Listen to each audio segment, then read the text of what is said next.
Hello everyone, welcome back to my channel literary corner. आज की video में हम बात करने वाले हैं एक नए प्ले राइट के बारे में, एक नए राइटर के बारे में जो कि इंग्लिश रेनेसा के एक बहुत ही एक्स्ट्राऑर्डिनरी और कंट्रोवर्शियल प्ले राइट है, जिनका नाम है क्रिस्टोफर मार्लो।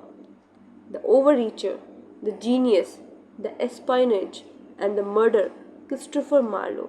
उनकी लाइफ जो है लिटरेचर तक लिमिटेड नहीं थी, तभी मैंने ये हेडिंग्स को हाईलाइट किया है जिससे आपको अंदाज़ा हो जाएगा और आपको याद भी हो जाएगा कि उनकी जो लाइफ थी उसमें जीनियस, एम्बिशन, पॉलिटिक्स, एस्पेनेज और मिस्ट्री, डेथ सब कुछ था।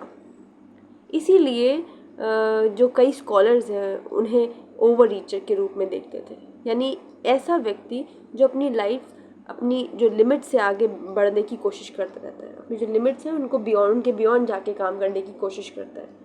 मैं आपको बता दूं इनके बारे में कि इनका नाम इक्वल्स काउंट होता है शेक्सपियर के, क्योंकि अगर ये अलाइव होते, ये आगे भी अपने ड्रामास को लिखते, तो इनका नाम भी उतना ही पॉपुलर होता, या कह सकते हैं शेक्सपियर से ज़्यादा पॉपुलर होता, क्योंकि इनका हर एक ड्रामा, इनका हर एक प्ले जो है बहुत पॉपुलर था इनके टाइम पर। ठीक है, इनकी जो लाइफ है लिटरेचर तक सीमित नहीं थी, जैसे मैंने आपको बताया। तो आज की वीडियो में हम मार्लोव की लाइफ, उनकी पर्सनालिटी, अचीवमेंट्स और उनकी ट्रैजिक डेथ को डिस्कस करेंगे। अच्छे से समझेंगे, हम इन्हें ईजी वे में समझेंगे, तो वीडियो के एंड तक बने रहिएगा। अच्छा, मैं आपको बता दूं इनके जो जितने भी वर्क्स हैं वो बहुत इम्पॉर्टेंट हैं। इम्पॉर्टेंट तो बाद में आप बोल सकते हो, बहुत इंटरेस्टिंग भी हैं, एज इक्वल्स टू शेक्सपियर। अगर आपको शेक्सपियर पसंद है तो आपको डेफिनेटली मार्लो भी पसंद आएंगे, क्योंकि इनके वर्क्स भी उतने ही इंटरेस्टिंग और एडवेंचरस हैं जितने कि शेक्सपियर के। ऑल्दो शेक्सपियर जो है वो अपने वर्क में कॉमेडीज़ को भी इंक्लूड करते थे, लेकिन इनकी जो ट्रेजेडीज़ होती हैं, इन्होंने सिर्फ ट्रेजेडीज़ लिखी हैं और वो बहुत ही ज़्यादा एडवेंचरस हैं। आप जब उन्हें पढ़ेंगे, आप जब उसमें एंटर करेंगे, तो आपको लगेगा आप एक डिफरेंट वर्ल्ड में आ गए। चलिए आगे बढ़ते हैं। आज क्रिस्टोफर मार्लोव की बायोग्राफी हम अच्छे से डिस्कस करेंगे। आई होप इन स्लाइड्स के थ्रू आपको चीज़ें बहुत अच्छे से क्लियर हो रही होंगी। मैंने बहुत सारी पिक्चर्स भी, बहुत ही एस्थेटिक पिक्चर्स का यूज़ किया है इसमें, जिससे आपको चीज़ें और अच्छे से क्लियर हो जाए। अ shoemaker's son lived a violent, brilliant life that ended at 29. Yes, you heard right. ये इनकी जो लाइफ थी, इनका जो लाइफ स्पैन था वो 29 तक का ही था। जैसे मैंने आपको बिगनिंग में बताया, the first slide I said कि इनकी लाइफ बहुत कम थी। इनकी लाइफ अगर ज़्यादा होती तो शायद ये शेक्सपियर से भी ज़्यादा पॉपुलर होते। तो सबसे पहले हम समझेंगे द ओवर रीचर का कॉन्सेप्ट क्या है। ठीक है, लिटरेचर में ओवर रीचर उस कैरेक्टर को कहते हैं जो कि पॉजेस करता है पावर, नॉलेज, फेम या एम्बिशन के लिए नॉर्मल लिमिट्स को क्रॉस कर देता है। ठीक है, तभी इनको ओवर रीचर बोला गया है। ऐसे कैरेक्टर्स बहुत एम्बिशियस होते हैं और वो सोसाइटी के रूल्स को चैलेंज करते हैं। Christopher Marlowe was one of them. Christopher Marlowe के प्लेज में भी हमें जो है ऐसे ही कैरेक्टर्स मिलते हैं, जैसे कि बहुत ही इंपॉर्टेंट प्ले है इनका, हम बात करेंगे आगे, वीडियो लेकर आऊँगी मैं उस प्ले पर भी, Doctor Faustus. And the most important play Tamburlaine. ठीक है, जो इनका फर्स्ट प्ले भी था और सक्सेसफुल प्ले भी था। सक्सेसफुल रिटन में ही नहीं बल्कि ये स्टेज में भी सक्सेसफुल प्ले था। ये कैरेक्टर जो है, जितने भी इनके कैरेक्टर्स हैं वो सारे ही एक्स्ट्रा ऑर्डिनरी एम्बिशन को रिप्रेजेंट करते हैं। ठीक है, जैसे आपने अगर शेक्सपियर पढ़ा होगा, नहीं भी पढ़ा, चलिए मैं आपको जब वीडियो लेकर आऊँगी तो मैं दिखाऊंगी कि how he actually depicted that hero जो है वो बहुत एम्बिशियस है।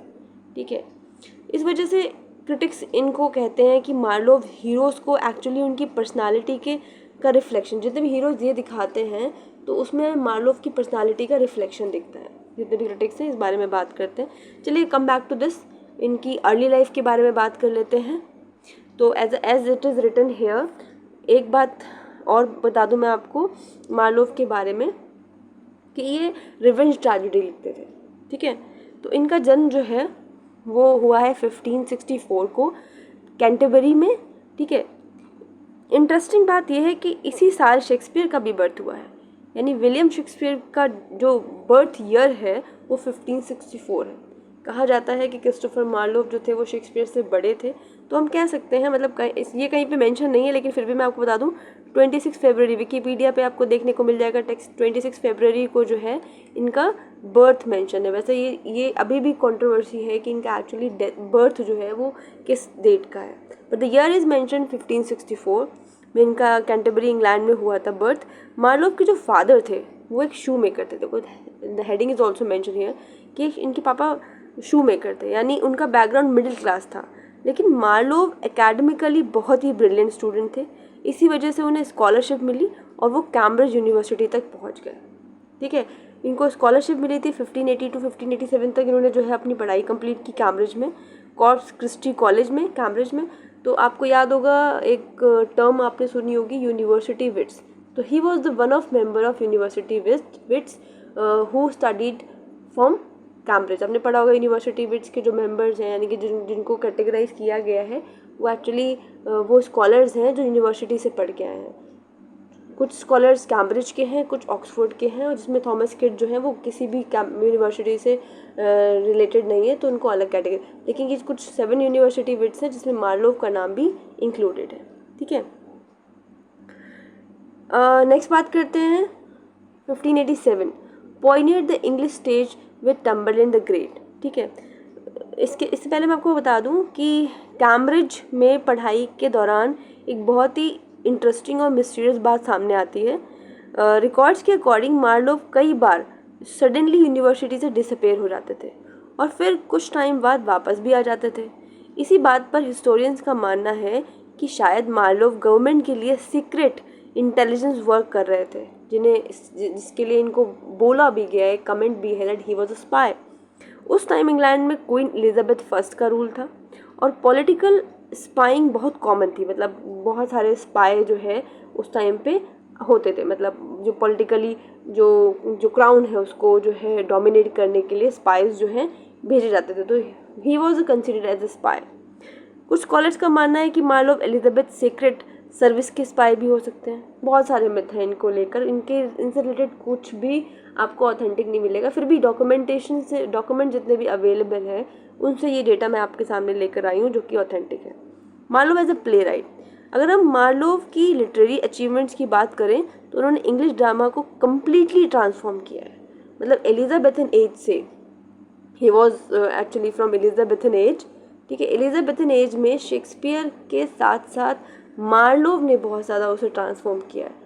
और बहुत सारे जो क्रिटिक्स हैं वो ये भी कहते हैं Shakespeare was inspired from Christopher Marlowe. कुछ इनका एक वर्क भी है जो इनके कोलिब्रेशन में लिखा गया है, मार्लोव और शेक्सपियर का। ठीक है, और शेक्सपियर ने अपना एक वर्क है द ट्वेल्थ नाइट, उसमें मार्लोव के जो द एंडर द हीरो की जो पोएम है उसको भी इंक्लूड किया है इनको ट्रिब्यूट करने के लिए। ठीक है, तो उन्होंने ब्लैंक वर्स का पावरफुल यूज़ किया है। तो इसमें जो इम्पोर्टेंट है कि वो उन्होंने ब्लैंक वर्स का पावरफुल यूज़ किया है। ठीक है, जिसमें 1587 में इनका एक वर्क है pioneered the English stage with Tamburlaine the Great. ये बहुत इंपॉर्टेंट वर्क है और ये वन एंड ओनली वर्क है जो इनके जीते जी पब्लिश हुआ। ठीक है, और सक्सेसफुल भी रहा। उसके बाद देखिए 1592 में जो है ये अरेस्ट हो गए थे फ्लशिंग फॉर काउंटरफिंग कॉइन्स। जो काउंटरफिंग कॉइन है उसको फ्लश करने के जो है इल्ज़ाम में ये अरेस्ट हो गए थे। और इनको टाइम टू टाइम जाके जो है जब इनको बेल हुई थी तो टाइम टाइम जाके इनको मतलब वहाँ पे अटेंडेंस भी लगानी होती थी।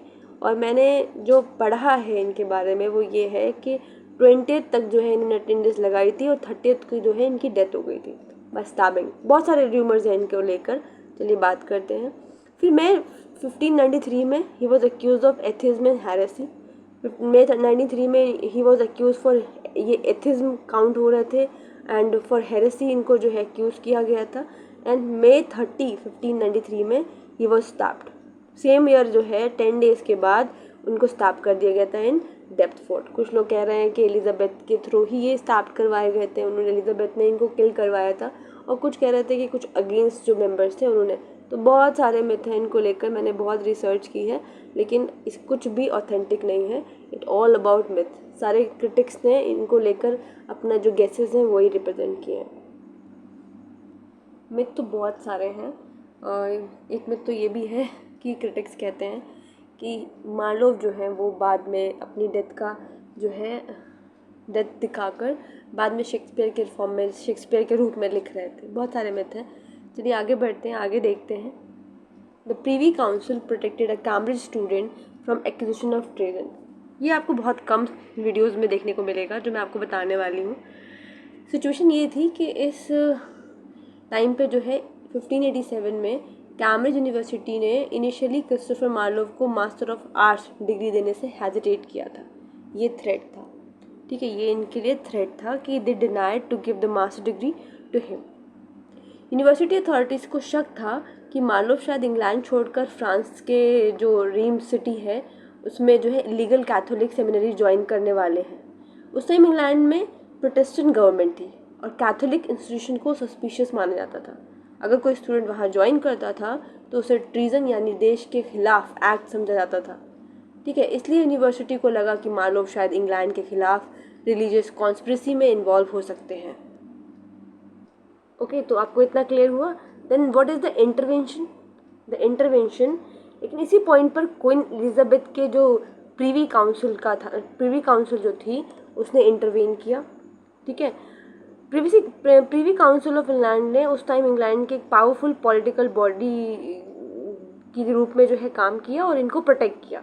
डायरेक्टली वो क्वीन की एडवाइस सुनते थे एक्चुअली, पर प्रीवी काउंसिल ने कैम्ब्रिज यूनिवर्सिटी को ऑर्डर दिया कि मार्लोव को डिग्री दे दी जाए। उन्होंने ऑफिशियली कहा कि Marlowe matters touching the benefit of his country में इन्वॉल्व थे, ठीक है। तो ये वही डॉक्यूमेंट है जो मैंने आपको यहाँ पे दिखाया है, ठीक है। इसमें इसका सिंपल मीनिंग भी था और एक हिडन मीनिंग भी था, जिसे एस्पेनिश थ्योरी बोली जाती है। मैंने बिगनिंग में आपको बताया था। इसके अकॉर्डिंग क्या है कि they commanded his faithfully dealing and good service to the queen. That means historian का मानना है कि लाइन एक्चुअली कोडेड लैंग्वेज हो सकती है, यानी इसका हिडन मीनिंग ये हो सकता है कि मार्लोव क्वीन के लिए सीक्रेट गवर्नमेंट वर्क या एस्पेनिश स्पाइंग का काम कर रहे हैं। एस्पेनिश का मतलब स्पाइंग होता है, का काम कर रहे हैं, और शायद इसी वजह से जो प्रीवी काउंसिल थी उन्होंने उन्हें प्रोटेक्ट किया और इंश्योर किया कि उन्हें डिग्री मिल जाए। तो कंक्लूड करें अगर इसको, तो इस इंसिडेंट से बहुत सारे इंटरेस्टिंग पॉसिबिलिटी सामने आती हैं। वो क्या है कि मार्लोव जो थे वो सिर्फ ग्रेट प्लेराइट नहीं थे, बल्कि शायद एलिजाबेथन गवर्नमेंट के सीक्रेट एजेंट भी थे या हो सकते थे। इसी वजह से जब उन पर सस्पिशन हुआ तब जो प्रीवी काउंसिल थी जो कि क्वीन की ही बात सुनती थी, उन्होंने उन्हें डायरेक्टली इंटरवेन करके प्रोटेक्ट किया, ठीक है। तो ये बहुत ही मिस्टीरियस थिंग्स थी। मैंने आपको यहाँ पे ये जो लेटर है उसको और जो इंटरवेंशन है, जो थ्रेट है, उसको समझाया है। आई होप आपको ये समझ में आ गया होगा। चलिए आगे की स्लाइड देखते हैं। The English stage was transformed overnight by unrhymed iambic pentameter.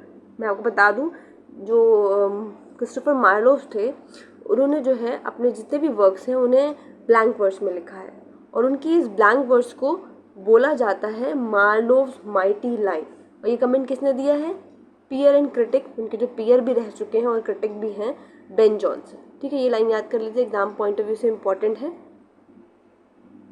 अब ये स्लाइड बहुत इंपॉर्टेंट है, ठीक है। ये आपको अगेन बोल रही हूँ, आपको किसी भी यूट्यूब चैनल पे नहीं मिलेगा जो मैं आपको आज बताने वाली हूँ।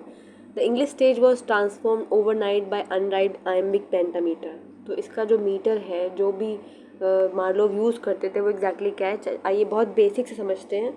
इंग्लिश लिटरेचर यानी 16th सेंचुरी की शुरुआत, 16th सेंचुरी की शुरुआत। इस शुरुआत में एलिजाबेथन एज से पहले स्टेज पर परफॉर्म्स, जितने भी प्लेज हैं वो सारे स्टेज पर परफॉर्म किए जाते थे, और ज़्यादातर जो है राइम्ड कपलेट होते थे, ठीक है। जितने भी प्लेज या फिर जितने भी स्टेज परफॉर्मेंसेज होती थी वो सारी राइम्ड कपलेट में होती थी, मतलब हर दो लाइंस के साथ राइम करती थी।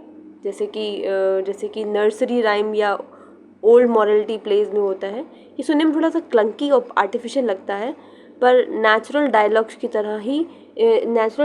तरह इसको नहीं बोला जाता था। सिर्फ राइमिंग के चक्कर में जो है, राइमिंग के लिए जो है, राइमिंग कपलेट का यूज़ करने के लिए इसको इस तरीके से बनाया जाता था। फिर आया अनराइम्ड आयम्बिक पेंटामीटर, जिसे हम कहते हैं ब्लैंक वर्ड्स, ठीक है, जो सबसे ज़्यादा यूज़ की गई है किसके थ्रू? क्रिस्टोफर मार्लोव के थ्रू। इसके लिए ही बेन जॉनसन ने उनके लिए एक फ्रेज कॉइन किया था, मार्लोव्स माइटी लाइन, ठीक है। अब चलिए ये जो मैंने मेंशन किया है इसको अच्छे समझ लेते हैं कि कैसे अनराइमिंग कपलेट जो है यूज़ किए जाते हैं, या आयम्बिक पेंटामीटर क्या होता है, ठीक है। तो आयम्बिक, पहले समझते हैं आयम्बिक क्या होता है। आयम्बिक जो होता है वो एक पेयर होता है अनस्ट्रेस और स्ट्रेच सिलेबल का, ठीक है, अनस्ट्रेस एंड स्ट्रेस सिलेबल का। आप यहाँ पे देख पा रहे हो, यहाँ पे 2 वर्ड लिखे हैं डा एंड डम। सो ये जो डा है ये एक अनस्ट्रेस सिलेबल है, इसको हम डम, तो हम जहाँ पे स्ट्रेस दे रहे हैं दैट इज दम, ठीक है, this is unstress and this is stress. तो ये जो पेयर है इसको हम बोलते हैं आयम, ठीक है। आयम is a pair of 2 syllables, the first one is unstress and the second one is stress, याद रखिएगा इसको। और फिर पेंटामीटर का क्या है मतलब है, यहाँ पे पेंटामीटर का मतलब है इन दो जो आयम हैं उनका पेयर, तो एटलीस्ट 5 पेयर होने चाहिए। When we have 5 pair together, जिन्हें हम बोलते हैं 5 आयम्स पर लाइन, ठीक है, जिसमें 10 syllables बनते हैं, unstress and stress, then again unstress and stress, like this we got 5। तो इस तरीके से हमें 5 जो हैं अनस्ट्रेस एंड स्ट्रेस सिलेबल्स मिल जाते हैं, जिनको बोला जाता है आयम्बिक पेंटामीटर, ठीक है, आयम्बिक पेंटामीटर। तो आपको समझ में आ गया होगा, ठीक है। आयम क्या होते हैं, आयम is a group of 2 syllables unstress and stress, और पेंटामीटर से हमारा क्या मतलब है, द ग्रुप ऑफ 5 आयम, ठीक है, द पेयर ऑफ 5 आयम जो है that is called iambic pentameter. तो Marlowe was the first to achieve critical acclaim using blank verse, and he replaced clunky rhyming couplet with a naturalistic driving dialogue, ठीक है। इन्होंने क्या किया, जो क्लंकी राइमिंग कपलेट्स थी उनको नेचुरलिस्टिक डायलॉग्स में कन्वर्ट किया, और ये इन्होंने डेवलप किया आयम्बिक पेंटामीटर ब्लैंक वर्स। इसीलिए बेन जॉनसन इन्हें मार्क भी किया है Marlowe's mighty line. I hope अच्छे से क्लियर हो गया होगा। चलते हैं नेक्स्ट स्लाइड की तरफ। The Marlovian hero desires absolute power and defies societal limits. इसका क्या मतलब है, मैंने बहुत ही ब्यूटीफुली ये स्लाइड डिज़ाइन की है आपके लिए। आप देख रहे होगे, आपको ये स्लाइड देख के होपफुली फील हो रहा होगा कि हम शेक्सपियर के या फिर क्रिस्टोफर मार्लोव के वर्ल्ड में बैठे हैं, जब उनके टाइम पे स्टेज परफॉर्म किए जाते थे, कुछ वैसा ही, ठीक है। चलिए समझते हैं इसको अच्छे से। तो इस स्लाइड में सबसे पहली जो हेडिंग है that is Marlovian hero. What is the meaning of Marlovian hero. तो यहाँ पे जो मार्लोवियन हीरो है इसका मतलब क्या है, ये मार्लोव के बनाए हुए प्रोटैगनिस्ट हैं, जैसे टम्बरलिन द ग्रेट जो उनका वर्क है, डॉक्टर फॉस्टस जो है, और बारबरस जो जी ऑफ माल्टा में जो हीरो है, ये ट्रेडिशनल ट्रैजिक हीरोज़ नहीं हैं जैसे शेक्सपियर ने हैमलेट या ओथेलो को यूज़ किया है, बल्कि ओवर रीचर्स हैं, या आप कह सकते हो हीरो के साथ साथ ये एंटी हीरोज़ हैं, ठीक है, ये एंटी हीरोज़ हैं, बहुत पावरफुल हैं, बहुत एम्बिशियस हैं, और रिलीजियस लोग जैसे कि सोसाइटी के रूल्स को चैलेंज करते हैं, कुछ वैसे ही हैं, ठीक है। तो इसमें उन्होंने 2 चीज़ें बताई हैं, the core trait and the conflict. Oh third thing also there, the flaw, ठीक है, core trait, the conflict and the flaw. इसके बारे में अच्छे समझते हैं। कोर ट्रेट क्या है, core trait which is humble origin but boundless ambition. इसका क्या मतलब हुआ, इन हीरोज़ की शुरुआत सिंपल या लो स्टेटस से होती है। सबसे पहले टम्बरलिन एक शिफर्ड था फॉर एग्जांपल, और इनका जो डॉक्टर फॉस्टर्स है उसमें फॉस्टर्स एक स्कॉलर था, और द जी ऑफ माल्टा में जो बारबरस है वो एक मनी लेंडर था। तो यानी कि जो इनकी शुरुआत होती है, बेसिक बिगनिंग होती है, वो बहुत ही बड़ी पावरफुल हीरो की तरह नहीं, बल्कि कॉमन पर्सन की तरह जो है शुरुआत होती है। लेकिन उनका एम्बिशन बाउंडलेस होता है, वो सिर्फ थोड़ा पावर नहीं, एब्सोल्यूट पावर की जो है इच्छा रखते हैं। वो चाहते हैं दुनिया जीतना, इनफाइनाइट नॉलेज लेना, अनलिमिटेड वेल्थ लेना। ये रेनेसां स्पिरिट को रिफ्लेक्ट करता है, यानी कि इंसान की जो लिमिटलेस पोटेंशियल है और जो इंडिविजुअल अचीवमेंट की जो क्रेविंग्स है उसको शो करता है, ठीक है। आपको इतना समझ में आ गया होगा, द कोर ट्रेट यानी कि उनका बेस। नेक्स्ट है the conflict defies religious, political and social boundaries. यानी कि ये हीरोज़ जो होते हैं वो ओपनली डिफाई करते हैं बाउंड्रीज़ को, यानी कि लिमिट्स को क्रॉस करते हैं, ओवर रीच करते हैं, ठीक है। तो यहाँ पे ओवर रीच किसके थ्रू करते हैं, थोड़ा रिलीजियसली करते हैं, जैसे कि फॉस्टर्स गॉड और हेल को चैलेंज करता है, सोल बेच देता है, डेविल को जो है नॉलेज के लिए बोलता है, या फिर टम्बरलिन खुद को गॉड लाइक मानता है, ठीक है। तो ये ओवर रीचिंग है।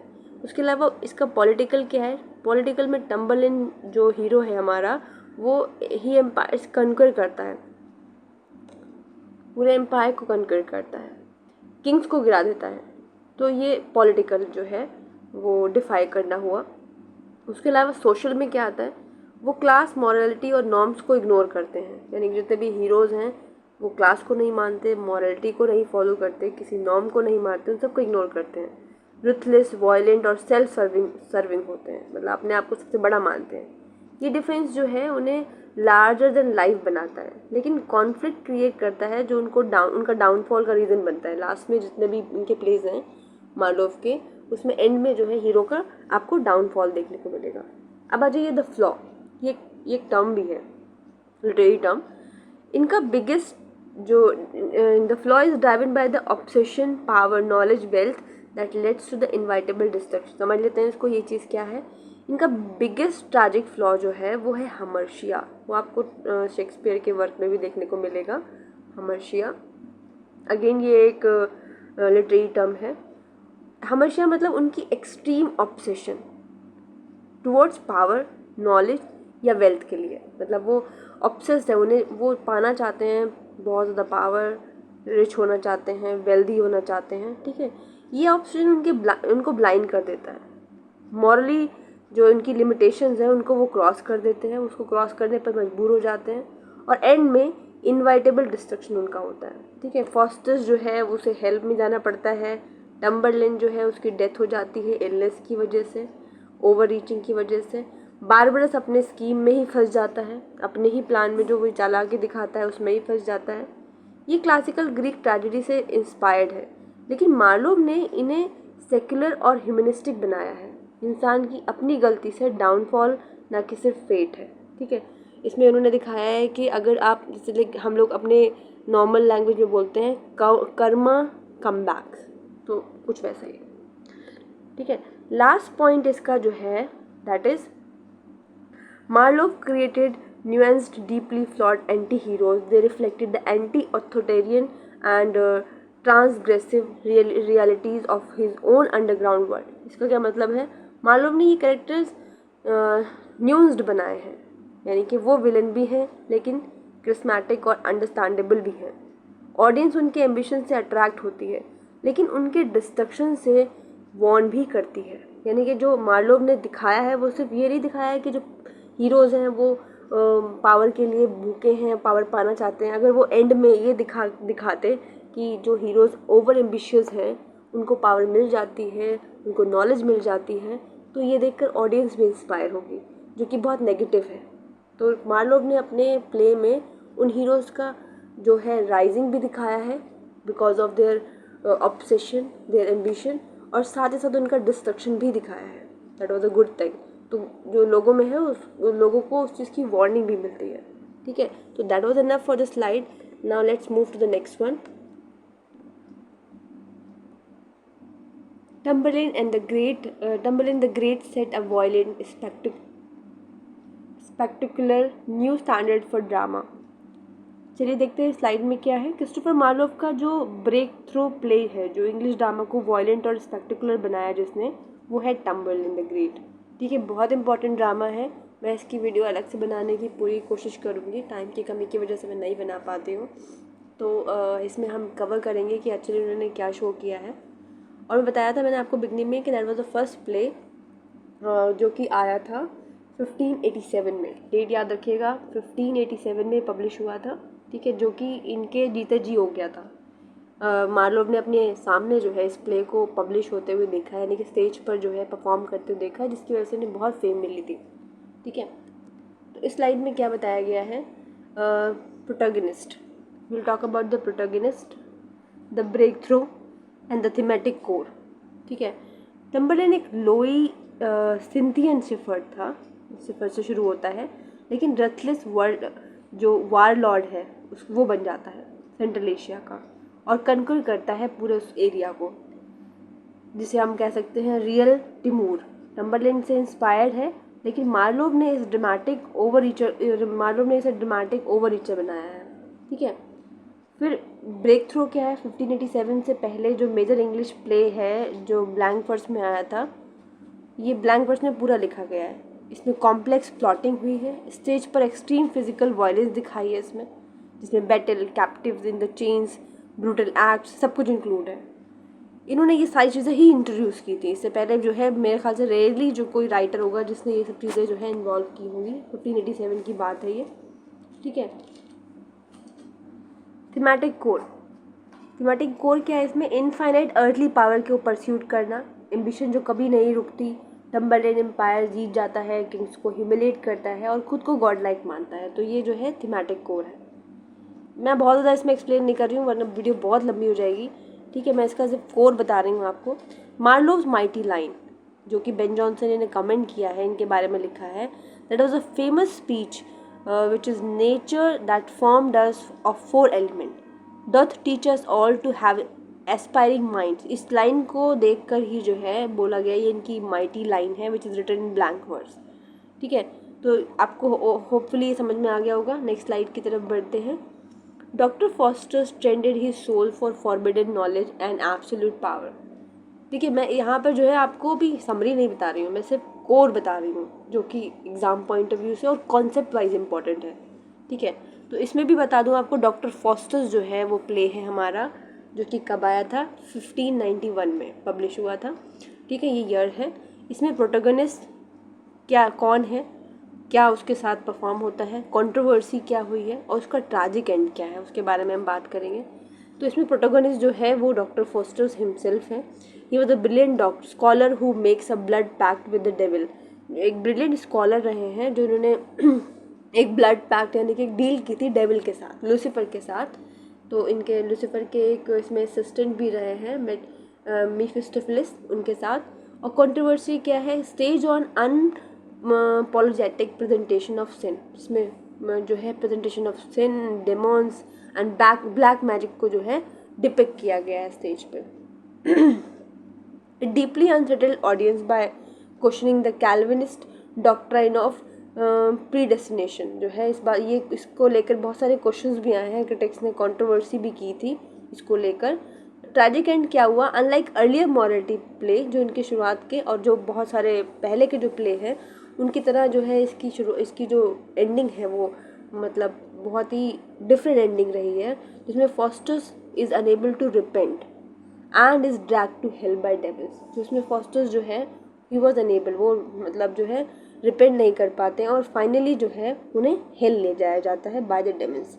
इसमें जो मार्लोव है उनकी माइटी लाइन कौन सी है? Was this the face that launched 1,000 ships and burn the topless tower of लिलिम।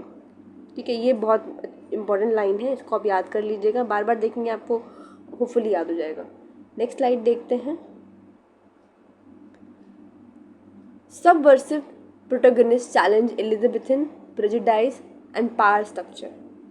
और जो इनके इंपॉर्टेंट प्ले हैं उसमें आता है Edward second, the Jew of Malta. Jew of Malta के बारे में बता दूं, it was the same play जिससे शेक्सपियर ने इंस्पायर होकर जो है मर्चेंट ऑफ वेनिस लिखा था।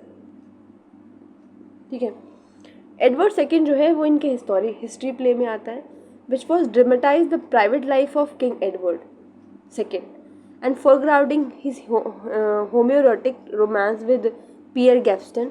जो उनका जो रोमांस है इसमें जो है होमोसेक्सुअलिटी का यूज़ भी किया है मार्लोव ने, and considered one of the first English play with a sympathetic gay protagonist. एक ये पहला जो है हिस्ट्री का प्ले है जो कि एक गे को सिंपैथी देता है। होमोसेक्सुअलिटी की बात की गई, शायद इस वजह से मार्लोव को बहुत ज़्यादा क्रिटिसाइज भी किया गया था। कुछ लोग कहते हैं वो खुद भी एक होमोसेक्सुअल पर्सन थे। Now let's talk about Jew of Malta. ये भी वंडरफुल प्ले था इनका। फीचर्स बारबरस, जिसमें एक जो एंटी हीरो है वो बारबरस दिखाया गया है। ही वॉज सो ट्रिकी कि वो अपनी बेटी को भी नहीं छोड़ता है, उसको लेकर भी बहुत सारे ट्रिक्स करता है। He was ambiguous anti authoritarian. और इसमें वो एक जीव दिखाया गया, जीव मर्चेंट दिखाया गया, who exact violent revenge on hypocritical Christians. जो हिपोक्रिटिकल क्रिश्चियंस है उनके अगेंस्ट जो है रिवेंज और वायलेंट जो है एग्जैक्ट करता है। और इसमें जो है टर्कीज़ को भी बहुत ज़्यादा मेंशन किया गया है। मालूम ने बहुत ज़्यादा अलग अलग रीजन के जो भी रीजन है, जो कल्चर है, उनको भी डिपिक्ट किया है। ठीक है, as I said the Jew of Malta was influence to Shakespeare with his Merchant of Venice. और इनका जो एडवर्ड सेकेंड है उससे इंस्पायर होकर शेक्सपियर ने रिचर्ड सेकंड लिखा था। ये दोनों ही रिवेंज ट्रेजेडीज हैं, ठीक है। Next, A simple pastoral poem provoked responses from an entire generation of writers. कौन कौन सी पोएम है? The hook, the vital, rebuttals, ठीक है। In this poem the passionate shepherd जो है to his love by Marlowe and idealize romantic view of nature दिखाया है इसमें, ठीक है। ये एक शेफर्ड पोएम है जिसकी एक बहुत ही फेमस लाइन है, come live with me and be my love. और एक पोएम है इनकी द वायरल रिबर्ट्स। इसमें मार्लोव की जो ये पोएम है so famous that contemporaries road direct parodies. मतलब पैरोडीज का मतलब होता है जो जिस पे मजाक उड़ाया जाता है। पैरोडीज जो होती हैं वो सेम वर्क को जो है जब कोई राइटर रीराइट करता है और उसको लेकर सटायर करता है, वो पैरोडीज होती हैं। तो इसको जो इनकी ये पोएम है द वायरल रिबटल, इसको लेकर बहुत सारे राइटर्स ने पैरोडीज भी लिखी हैं, जिसमें आते हैं सर वॉल्टर रेल, रोल द निम्स रिलाय, to the shepherd and John Donne ने भी लिखी है, the bait, both shattering Marlowe's rosy ideal with the practical clinical realities. तो ये जो दो राइटर्स हैं यानी कि Sir Walter Raleigh and the John Donne, इन्होंने दो पैरोडीज लिखी हैं। पैरोडीज के नाम याद कर लीजिए। वॉल्टर रेले ने लिखा है the nymph's reply to the shepherd और जॉन डन ने लिखा है बेट। इन्होंने दोनों ने जो है इनका जो वर्क है आइडियल वर्क, उसमें बहुत ज़्यादा प्रैक्टिकल और क्लिनिकल सिनिकल रियलिटीज़ को शो किया है, ठीक है। आई होप इतना क्लियर हो गया होगा। थोड़ा कन्फ्यूज़न हो रही होगी क्योंकि मैं बहुत डीप जाके समझा रही हूँ। ये बहुत कोर है, कोर का मतलब आप यहाँ पे समझ लीजिए बहुत जो है डीप नॉलेज है अबाउट क्रिस्टोफर मार्लोव, आपको अदर चैनल पे नहीं मिलेगी, तो जो है अच्छे से समझ लीजिए। Next is unverified intelligence suggest Marlowe operated as a spy for the crown। अब देखिए यहाँ पे ये जो स्लाइड है वो क्रिस्टोफर मार्लोव के कंट्रोवर्शियल लाइफ के एस्पेक्ट को जो है हाईलाइट करता है, जिसमें अनवेरीफाइड इंटेलिजेंस का मतलब है कि कंफर्म नहीं है, सिर्फ र्यूमर और सर्कमटेंशियल एविडेंस हमें सजेस्ट करती है कि वो क्वीन एलिजाबेथ के लिए स्पाई करते थे। स्पेशली सर फ्रांसिस वेल्सिंगम जो है एलिजाबेथ के स्पाई मास्टर जनरल के अंडर आते थे। तो ये मतलब उनके लिए र्यूमर्स हैं, उसी को मैंने यहाँ पे हाईलाइट किया है।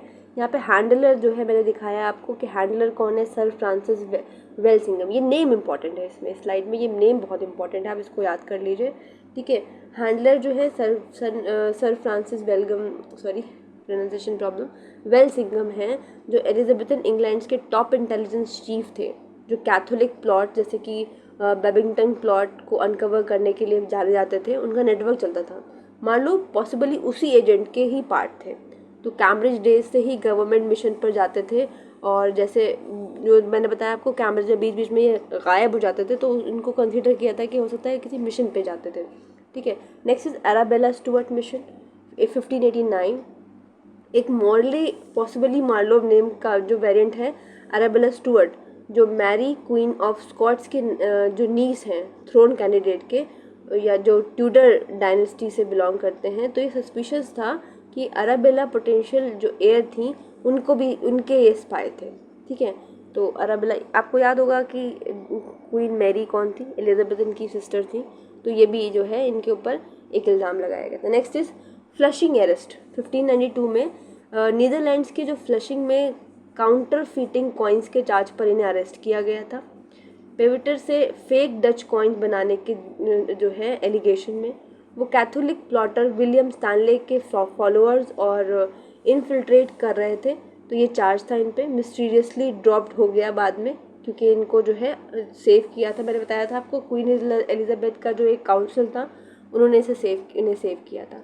और ये वही लास्ट चार्ज है फ्लशिंग अरेस्ट चार्ज 1592 में, ठीक है, जो इन पे लगाया गया था, जिसके बाद 1593 में इनकी स्टबिंग के थ्रू जो है डेथ हो गई थी। 29 ईयर्स जो है इन्होंने सिर्फ अपने ड्रामाज लिखे हैं। Come to the next slide. The Baines note accuses Marlowe of blasphemy, atheism and dangerous free thinking. तो ये द बेन्स नोट एक्यूज ये क्या है, चलिए इसके बारे में जान लेते हैं। ये एक और कंट्रोवर्शियल डॉक्यूमेंट था जो उसकी डेथ के लिए यानी कि उनकी डेथ के कुछ दिन पहले ही अथॉरिटीज़ को सबमिट किया गया था। बात करते हैं एक्यूज़र के बारे में। कौन एक्यूज़र था जिन्होंने इनके खिलाफ जो है कंप्लेन की, तो वो थे रिचर्ड बेन्स। ये इन्फॉर्मर थे जिन्होंने इनके अगेंस्ट जो है डॉक्यूमेंट अथॉरिटीज़ को सबमिट किए। ठीक है, एक्यूजेशन उन पे क्या था, उन पे एक्यूजेशन ये था बेन्स के मुताबिक कि जो क्रिस्टोफर मार्लोव थे बाइबल का मजाक उड़ाया करते थे, क्राइस्ट को बास्टर्ड कहा करते थे, मैरी जो डिसऑनेस्ट थी उनको एंजल गैब्रियल को जो है बॉड बोला करते थे। तो ये मतलब इनके ऊपर एक्यूज थे। ठीक है, और रिलीजन को सिर्फ लोगों को कंट्रोल या डराने के लिए बनाया हुआ है ऐसा माना करते थे। इन्हें एथिज्म प्रमोट करना होता था, यानी कि गॉड नहीं है। ठीक है, गॉड नहीं है ये मानते थे। ये कैथोलिक सिंपैथीज को दिखाते थे, लेकिन साइमल्टेनियसली एथिज्म को पुश करते थे। ठीक है, ये भी कॉन्ट्रडिक्टरी व्यूज़ हैं। उसके अलावा सेक्सुअली पर सप्रेसिव जो है व्यूज़ थे इनके, यानी कि इनकी फेमस जो लाइन है, all they that love not tobacco and boy were fools. तो ये लाइंस जो थी इसमें इनकी गिवन है। ठीक है, और context in 16th century in England इसकी बात करें तो एथिज्म या ब्लास्फेमी को ट्रेजन माना जाता था। प्रोटेस्टेंट्स मोनार्की के अगेंस्ट थे। ये कैपिटल क्राइम था, यानी कि स्टेक पर जलाया जा सकता था। इस टाइम रिलीजियस क्रैकडाउन चल रहा था और ये नोट मार्लोव को डेंजरस फ्री थिंकर और सप्रेसिव दिखाता था। तो मतलब ये बहुत ही अनवेरीफाइड डॉक्यूमेंट्स थे, डॉक्यूमेंटेशन के थ्रू ही जो है ये कंट्रोवर्सीज उठी हैं, इनको उठाया गया है। ये बहुत डीप समरी है, बहुत डीप एक्सप्लेनेशन है अबाउट मार्लोव। नेक्स्ट स्लाइड पे देखते हैं क्या है। तो ये स्लाइड जो है मई 1593 का जो है वो एक ड्रामेटिक इवेंट्स को जो है कवर करती है, जो क्रिस्टोफर मार्लोव को अरेस्ट वारंट का डायरेक्ट ट्रिगर बनने और उसकी डेथ से सिर्फ कुछ दिन पहले हुए थे। ठीक है, वो कौन कौन से हैं इंसिडेंट्स। और xenophobic libel and the tortured roommate triggered a warrant for Marlowe arrest. इसके बारे में जान लेते हैं। अर्ली मई 1593 में अराउंड 5 मई को लंदन में डच कल्चर लाइबल नाम का एक जेनोफेबिक एंटी फॉरनर कह सकते हैं आप उसे, ये पोस्टर या पोस्ट लगाया गया डच चर्चयार्ड पर। ये प्रोटेस्टेंट रिफ्यूजी यानी कि डच फ्लेमिश इमिग्रेंट्स थे को थ्रेटन करता था, और ये वायलेंस से अगर वो नहीं गया, इस मतलब ब्लैंक वर्ड्स में लिखा और साइन किया गया टम्बरलैंड में मार्लोव के फेमस प्ले कैरेक्टर से लिया गया था। तो मतलब बहुत ही मिलती जुलती लाइन थी जिसकी वजह से उन्हें जो है एक्यूज बनाया गया।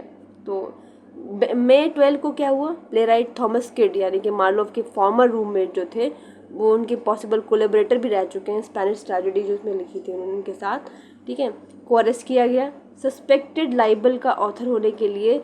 रेड ने उनके रूम से हेरेटिकल यानी कि ब्लेम्स फेमस डॉक्यूमेंट मिले और एक एरेनिस्टिक ट्रैक्ट जिसमें लिखा था कि क्राइस्ट की डिविनिटी देने करने वाला पेपर जो कि टॉर्चर था के अंडर में किड ने क्लेम किया कि ये पेपर मार्लोव के हैं, मेरे नहीं हैं। ठीक है, वो पेपर डायरेक्टली उन्होंने बता दिया, किड ने क्लेम कर दिया कि जो हेरेटिकल डॉक्यूमेंट पाए गए हैं वो एक्चुअली मेरे नहीं है, दिस बिलोंग्स टू मार्लोव।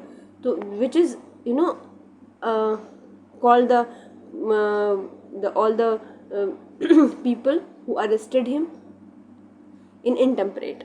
ठीक है, मई 18 को क्या हुआ, प्रीवी काउंसिल जो क्वीन के टॉप एडवाइजर थे उन्होंने अरेस्ट वारंट दे दिया गया, और मई 20 को जो है मार्लोव ने खुद अथॉरिटीज़ के सामने प्रेजेंट किया गया, जिसमें पॉसिबली थॉमस वेल्सिंगम के घर से उन्हें ऑर्डर किया गया डेली रिपोर्ट करने के लिए। तो वो फ्री थे लेकिन अंडर वॉच थे, ट्रायल पेंडिंग था उनका।